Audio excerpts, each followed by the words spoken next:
Assalamualaikum warahmatullahi wabarakatuh. Perkenalkan, nama saya Tengku Dewi Rahmadani. Di sini saya akan menjelaskan materi tentang prosedur penelitian tindakan kelas, yaitu A. Penelitian topik pemilihan topik penelitian. Salah satu pendekatan pemecahan berbagai masalah dalam rangka peningkatan kualitas pendidikan adalah pemanfaatan penelitian pendidikan. Penelitian pendidikan ini diharapkan dapat memberikan masukan tentang persoalan-persoalan yang berkaitan dengan masalah pendidikan dan alternatif pemecahannya. Namun dampak hasil penelitian pendidikan selama ini kurang maksimal dimanfaatkan. Dalam kondisi seperti itu, kiranya sangat diperlukan jenis penelitian yang dilakukan oleh pihak dalam pelaksanaan pembelajaran dan langsung dapat diterapkan hasilnya. Model penelitian demikian ini adalah yang kemudian melahirkan penelitian tindakan kelas, yaitu sebuah penelitian yang dilakukan oleh para guru untuk memperbaiki proses belajar mengajar yang dilaksanakan di dalam kelas atau untuk meningkatkan kualitas hasil pembelajaran. Penelitian tindakan kelas merupakan penelitian partisipatori kolaboratif yang berawal dari klarifikasi beberapa masalah yang menarik perhatian dan dirasakan bersama oleh suatu kelompok. Topik penelitian tindakan kelas atau PTK terdiri atas dua komponen, yaitu komponen kompetensi siswa dan komponen tindakan yang akan dilakukan. Komponen kompetensi dapat mencakup pengetahuan siswa, keterampilan siswa, dan sikap siswa. Ketidakspesifikan topik yang kita pilih akan bersifat pada kesulitan dalam meningkatkan kompetensi yang akan kita pilih tersebut. Topik keterampilan berbicara, misalnya, yang ada di dalamnya ternyata terdiri atas beberapa jenis kemampuan, tentu akan sulit kita tingkatkan melalui suatu penelitian tindakan kelas. Selanjutnya akan dijelaskan oleh teman saya.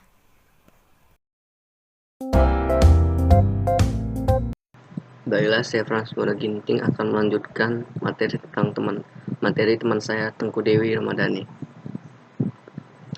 Selain spesifik, kompetensi yang kita pilih juga harus bersifat problematik.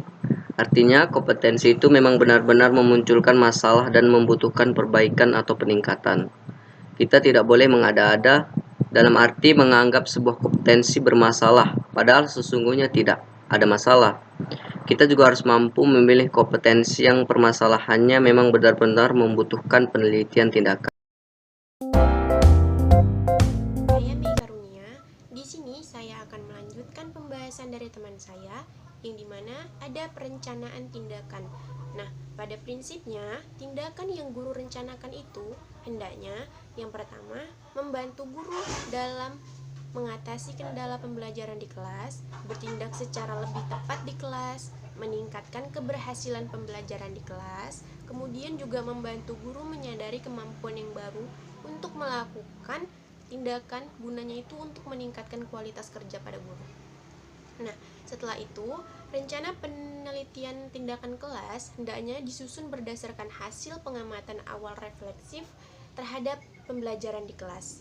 Jadi, kemudian selama mengamati, kolaborator itu memutuskan perhatiannya pada perilaku guru sebagai guru dalam upaya membantu siswa pada proses pembelajaran, kemudian juga pada perilaku siswa pada proses pembelajaran, serta suasana pembelajaran, misalnya hal-hal yang meliputi bagaimana guru itu ketika membuka dan menutup pembelajaran, kemudian juga bagaimana guru itu membantu siswanya yang mengalami kesulitan untuk belajar. Nah, setelah itu bagaimana guru berpakaian, kemudian juga bagaimana murid menanggapi pada proses pembelajaran. Yang terakhir ada hal-hal yang penting yang perlu dicatat, terus juga bagaimana suasana yang terjadi di dalam kelas.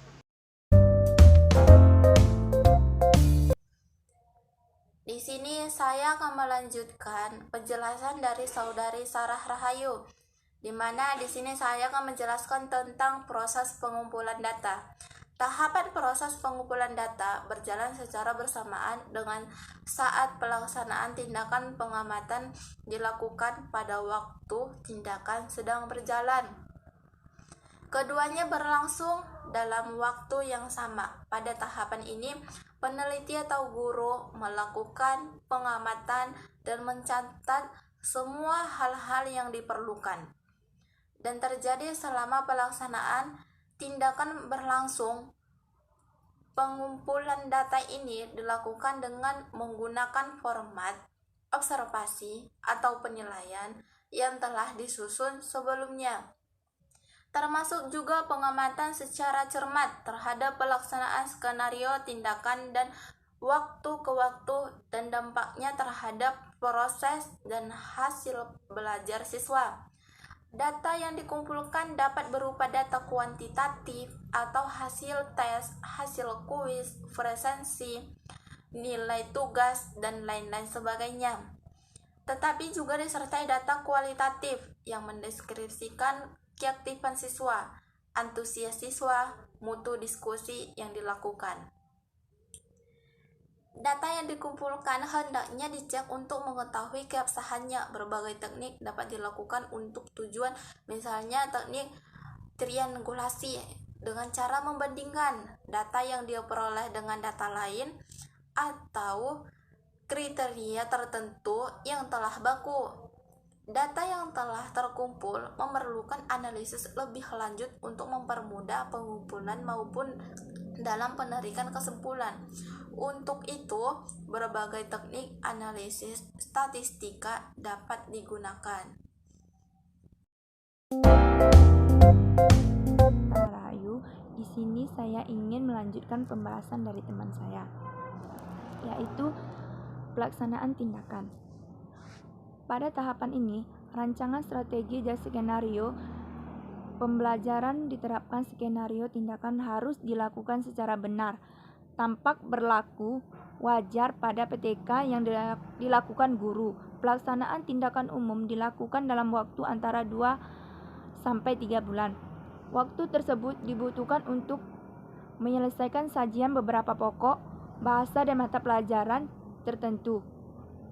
Dan di sini ada 5 contoh aspek-aspek rencana skenario tindakan yang akan dilakukan pada satu VTK. Yang pertama itu dirancang penerapan metode tugas dan diskusi dalam pembelajaran IPA, IPS, matematika, bahasa Indonesia, PKN, pokok bahasa A, B, C, dan D. Yang kedua itu format tugas, pembagian kelompok kecil sesuai jumlah pokok bahasa, pemilihan ketua, sekretaris, dan lainnya oleh serta dari anggota kelompok, pembagian topik bahasa untuk kelompok secara random.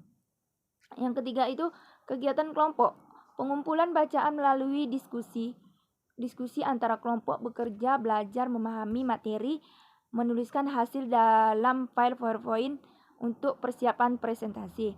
Yang keempat itu presentasi dan diskusi pleno. Masing-masing kelompok menyajikan kerjanya dalam pleno kelas. Guru sebagai moderator, lakukan diskusi, ambil kesimpulan sebagai hasil pembelajaran. Yang kelima itu jenis data yang dikumpulkan berupa makalah, kelompok, file, PowerPoint, hasil kerja kelompok, siswa yang aktif dalam diskusi, serta hasil belajar dilaksanakan sebelum dan setelah tindakan dilaksanakan. Nama saya Aida Zahara. Saya dari Prodi Pendidikan IPS semester 6. Baiklah, kita mulai saja. Di sini saya akan menjelaskan materi mengenai prosedur penelitian tindakan kelas bagian refleksi. Tindakan refleksi merupakan tindakan yang dimaksudkan untuk mengkaji ulang secara menyeluruh penelitian yang telah kita lakukan berdasarkan data-data yang telah terkumpul ataupun data-data yang telah kita kumpulkan. Kemudian mengevaluasi guna menyempurnakan tindakan yang akan kita lanjutkan yang akan kita kerjakan selanjutnya, ataupun penelitian yang akan kita kerjakan selanjutnya. Di mana refleksi dalam PTK meliputi yang pertama analisis, yang kedua refleksi, Dan yang ketiga, penelitian terhadap pengamatan atas tindakan yang telah kita kerjakan sebelumnya.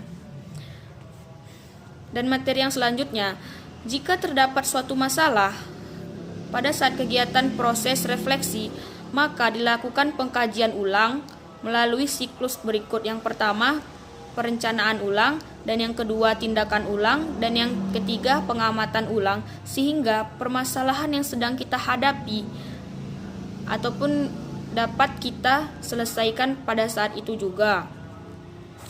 Di mana hasil refleksi dapat digunakan sebagai bahan pertimbangan dalam merancang siklus yang akan kita kerjakan selanjutnya.